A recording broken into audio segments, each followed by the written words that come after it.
ಡಿ.ಕೆ. ಶಿವಕುಮಾರ್ ಕರ್ನಾಟಕ ರಾಜ್ಯದ ನೂತನ ಮುಖ್ಯಮಂತ್ರಿ. ವಿದ್ಯಾರ್ಥಿ ದೆಸೆಯಲ್ಲಿದ್ದಾಗಲೇ ಮುಖ್ಯಮಂತ್ರಿ ಆಗಬೇಕು, ರಾಜಕಾರಣಿ ಆಗಬೇಕು ಅಂತ ಕನಸನ್ನ ಕಂಡಂಥವ್ರು. 21 ವರ್ಷಕ್ಕೆ ರಾಜಕೀಯ ಜೀವನ ಆರಂಭ, 27 ವರ್ಷಕ್ಕೆ MLA ಆಗಿಬಿಡ್ತಾರೆ. 30 ವರ್ಷಕ್ಕೆ, ಕೇವಲ 30 ವರ್ಷದಲ್ಲಿ ಅತಿ ಕಿರಿಯ ಮಂತ್ರಿ ಅನ್ನುವ ಹೆಗ್ಗಳಿಕೆ. ಅಂತಹ ಡಿ.ಕೆ. ಶಿವಕುಮಾರ್, ಕನಸು ಕಂಡಂತಹ ಡಿ.ಕೆ. ಶಿವಕುಮಾರ್ ಕನಕಪುರದಲ್ಲಿ ಒಂದು ಕನಸಿನ ಮನೆಯನ್ನ ಕಟ್ತಾರೆ.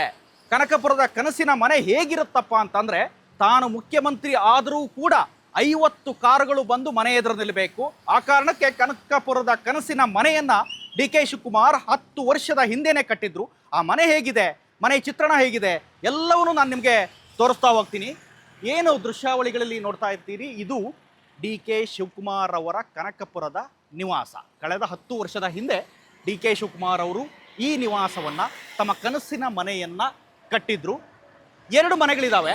ದೃಶ್ಯದಲ್ಲಿ ನಾನು ನಿಮ್ಗೆ ಒಂದೊಂದಾಗಿ ತೋರಿಸ್ತಾ ಹೋಗ್ತೀನಿ.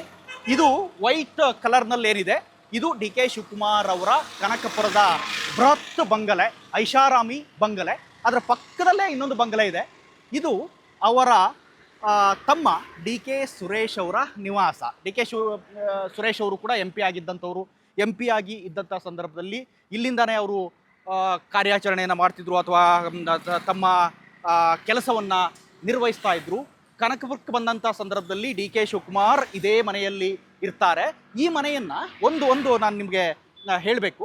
ಈ ವೈಟ್ ಕಲರ್ ಬಿಲ್ಡಿಂಗ್ ಏನಿದೆ, ಇದನ್ನು ಡಿ.ಕೆ. ಶಿವಕುಮಾರ್ ಅವರ ಕಾರ್ಯಾಲಯ ಮತ್ತು ಚಾರಿಟೇಬಲ್ ಟ್ರಸ್ಟ್ ಹಾಗೂ ಕೂಡ ಈಗ ಮಾಡಿದ್ದಾರೆ. ಕನಕಪುರದ ಯಾವುದೇ ಜನತೆಗೆ ಏನೇ ಸಹಾಯ ಬೇಕಂದ್ರು, ಏನೇ ಡಿ.ಕೆ. ಶಿವಕುಮಾರ್ ಅವರ ಮೀಟ್ ಆಗಬೇಕು ಅಂದರು, ಅಥವಾ ಅವರ ಅಕ್ಕಪಕ್ಕ ಇರೋರನ್ನ, ಅಥವಾ ಅವರ ಜೊತೆ ಒಡನಾಡಿಗಳನ್ನ, ಅಥವಾ ಕೆಲಸಗಾರನ್ನ ಯಾರನ್ನ ಮೀಟ್ ಆಗಬೇಕು ಅಂದರು ಡಿ.ಕೆ. ಶಿವಕುಮಾರ್ ಈ ಮನೆಗೆ ಬರೋದಕ್ಕೆ ಹೇಳ್ತಾರೆ. ಕನಕಪುರದಲ್ಲಿ ಇದ್ದಂಥ ಸಮಯದಲ್ಲಿ ಡಿ.ಕೆ. ಶಿವಕುಮಾರ್ ಬಹುತೇಕ ಈ ಮನೆಯಲ್ಲಿ ಕಳೀತಾರೆ. ಡಿ.ಕೆ. ಶಿವಕುಮಾರ್ ಅವರಿಗೆ ಆಗಲೇ ಒಂದು ಕನಸಿತ್ತು. ಅಂದರೆ 10-15-20 ವರ್ಷದ ಹಿಂದೆನೇ ಅವರು ಕನಸನ್ನು ಕಂಡಿದ್ರು, ಮುಖ್ಯಮಂತ್ರಿ ಆಗ್ತೀನಿ. ಮುಖ್ಯಮಂತ್ರಿ ಆದಾಗ ಕನಸಿನ ಬಂಗಲೆಯಲ್ಲಿ ಹೇಗಿರಬೇಕು, ಮತ್ತು ಇಬ್ಬರಿಗೂ ಕೂಡ ಅಂದರೆ ಅಣ್ಣ ತಮ್ಮಂದ್ರ ಬಾಂಧವ್ಯ ಕೂಡ ಎಷ್ಟು ಚೆನ್ನಾಗಿದೆ ನೋಡಿ. ಡಿ.ಕೆ. ಶಿವಕುಮಾರ್ ತನಗೊಂದು ಮನೆಯನ್ನು ಕಟ್ಟಿಕೊಳ್ತಾರೆ, ಅದರ ಪಕ್ಕದಲ್ಲೇ ಅದೇ ರೀತಿಯಾದ ಅಥವಾ ಅಷ್ಟೇ ಐಷಾರಾಮಿಯಾದ ಇನ್ನೊಂದು ಬಂಗಲೆಯನ್ನು ಕೂಡ ಕಟ್ತಾರೆ. ಇನ್ನು ಈ ಕಾಂಪೌಂಡ್ ಏನಿದೆ, ಇದು ಸುಮಾರು ಒಂದು ಅರ್ಧ ಕಿಲೋಮೀಟರ್ ಬರುತ್ತೆ ಒಟ್ಟು ಓವರಾಲ್ ಕಾಂಪೌಂಡ್. ಇದರಲ್ಲಿ ಈ ಮನೆ, ಈ ಗೇಟ್ ಮೂಲಕ ಡಿ.ಕೆ. ಶಿವಕುಮಾರ್ ಅವರ ಚಾರಿಟೇಬಲ್ ಟ್ರಸ್ಟ್ಗೆ ಎಂಟ್ರಿ ಆಗಬೇಕಾಗುತ್ತೆ. ಈಗ ಏನು ಲೆಫ್ಟ್ ಸೈಡಲ್ಲಿ ಗೇಟನ್ನು ನೋಡ್ತಾ ಇದ್ದೀರಿ, ಈ ಗೇಟ್ ಮೂಲಕ ಎಂಟ್ರಿ ಆಗಬೇಕಾಗುತ್ತೆ. ಇನ್ನೊಂದು, ಇದರ ಪಕ್ಕದಲ್ಲಿ ಡಿ.ಕೆ. ಸುರೇಶ್ ಅವರ ಮನೆ ಏನಿದೆ, ಈ ಪಕ್ಕದ ಬಿಲ್ಡಿಂಗ್ ಇದು. ಇದರಲ್ಲಿ ಸುಮಾರು 50 ಕಾರುಗಳು ನಿಲ್ಲಬಹುದಂತೆ. ಅದರ ಮೇಲ್ಭಾಗದ ದೃಶ್ಯವನ್ನು ನಿಮಗೆ ಸ್ವಲ್ಪ ಜೂಮ್ ಮಾಡಿ ತೋರಿಸೋದಾದರೆ, ಅಥವಾ ಒಳಭಾಗದಲ್ಲಿ ತೋರಿಸೋದಾದರೆ, ಈ ಗ್ರೌಂಡ್ ಒಳಗಡೆ ಅಥವಾ ಈ ಕಾಂಪೌಂಡ್ ಒಳಗಡೆ ಸುಮಾರು 50 ಕಾರುಗಳು ಇಲ್ಲಿ ನಿಲುಗಡೆಗೆ ಅವಕಾಶವನ್ನು ಮಾಡಿದ್ದಾರೆ, ಅಥವಾ ಅವಕಾಶವನ್ನು ಮಾಡಲಾಗ್ತದೆ. ಅಂದರೆ ಪಾರ್ಕ್, ಇದು ಮೈನ್ ರೋಡಲ್ಲಿ ಇರುವಂಥ ಆಫೀಸ್. ಇದು ಕನಕಪುರದ ಮುಖ್ಯ ರಸ್ತೆ. ಕನಕಪುರದ ಮುಖ್ಯ ರಸ್ತೆಯಲ್ಲಿ ನಾನು ನಿಮಗೆ ಇರುವಂಥ ಮನೆಯನ್ನು ತೋರಿಸ್ತಾ ಇದ್ದೀನಿ. ದೊಡ್ಡ ಆಲದಹಳ್ಳಿಯಲ್ಲಿ ಇನ್ನೊಂದು ಮನೆ ಇದೆ, ಅವ್ರು ಹುಟ್ಟು ಬೆಳೆದಂಥ ಮನೆ, ಕಾಲೇಜು ವಿದ್ಯಾಭ್ಯಾಸವನ್ನು ಪಡೆದಂಥ ಮನೆ, ಪೂರ್ವಜರು ಇದ್ದಂಥ ಮನೆ, ಅಥವಾ ಅವ್ರ ತಾಯಿ ಇರುವಂಥ ಮನೆ.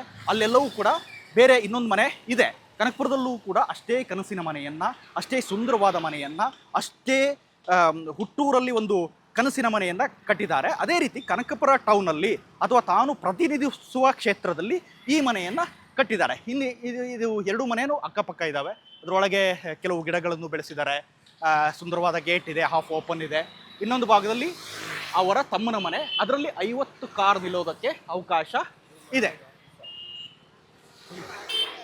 ಸೊ ಇದನ್ನು ಈಗ ಕಾರ್ಯಾಲಯವಾಗಿ ಡಿ.ಕೆ. ಶಿವಕುಮಾರ್ ಬದಲಾಯಿಸ್ಕೊಂಡಿದ್ದಾರೆ. ಯಾಕೆಂದರೆ ಅವರ ಸಂಪೂರ್ಣ ಜವಾಬ್ದಾರಿ ಅಥವಾ ಮನೆ ಸದಾಶಿವನಗರಕ್ಕೆ ಶಿಫ್ಟ್ ಆಗಿರೋದ್ರಿಂದ ಇದನ್ನೀಗ ಆಫೀಸ್ ಆಗಿ ಅಥವಾ ಕಾರ್ಯಾಲಯವಾಗಿ ಸದ್ಯ ಡಿ.ಕೆ. ಶಿವಕುಮಾರ್ ಮಾಡ್ಕೊಂಡಿದ್ದಾರೆ. ಒಂದು ವೇಳೆ ಬಂದಂಥ ಸಂದರ್ಭದಲ್ಲಿ ಈ ತಮ್ಮನ ಮನೆಯಲ್ಲಿ, ಡಿ.ಕೆ. ಸುರೇಶ್ ಅವರ ಮನೆಯಲ್ಲಿ ಉಳ್ಕೊಳ್ತಾರೆ. ಈ ಕನಸಿನ ಮನೆ ಡಿ.ಕೆ. ಶಿವಕುಮಾರ್ ಅವರ ಕನಸಾಗಿತ್ತು. 10 ವರ್ಷದ ಹಿಂದೆ ಇದನ್ನು ಮಾಡಿದ್ರು. ತಾನು ಒಂದಲ್ಲ ಒಂದು ದಿನ ಮುಖ್ಯಮಂತ್ರಿ ಆಗೇ ಆಗ್ತೀನಿ, ಆದಂಥ ಸಂದರ್ಭದಲ್ಲಿ ಇಂಥ ಒಂದು ಸುಂದರವಾದ ಮನೆ ತನ್ನ ಕ್ಷೇತ್ರದಲ್ಲಿ ಅಥವಾ ತಾನು ಪ್ರತಿನಿಧಿಸುವಂಥ ಕ್ಷೇತ್ರದಲ್ಲಿ ಇರಬೇಕು ಅನ್ನುವ ಉದ್ದೇಶದಿಂದ ತನ್ನ ತಮ್ಮಗೊಂದು ಮನೆಯನ್ನು ಕೋಟ್ಯಾಂತರ ರೂಪಾಯಿ ವೆಚ್ಚ ಮಾಡೇ ಕಟ್ಟಿದ್ದಾರೆ ಅನ್ನೋದು ಗೊತ್ತಾಗ್ತಾ ಇದೆ. ಯಾಕೆಂದರೆ ಆ ಮನೆಯ ಇದೇನೇ ಆಗಿದೆ, ಆ ಮನೆಯ ಸೌಂದರ್ಯವೇ ಆಗಿದೆ. ಅಂತ ಒಂದು ಬೃಹತ್ ಮನೆಯನ್ನು ಕನಕಪುರದ ಮುಖ್ಯ ರಸ್ತೆಯಲ್ಲಿ ಡಿ.ಕೆ. ಶಿವಕುಮಾರ್ ಕಟ್ಟಿದ್ದಾರೆ. ಕ್ಯಾಮ್ರಾ ಪರ್ಸನ್ ನಂದೀಶ್ ಜೊತೆ ಜಗದೀಶ್, ಸುಮನ್ ಟಿವಿ, ಕನಕಪುರ.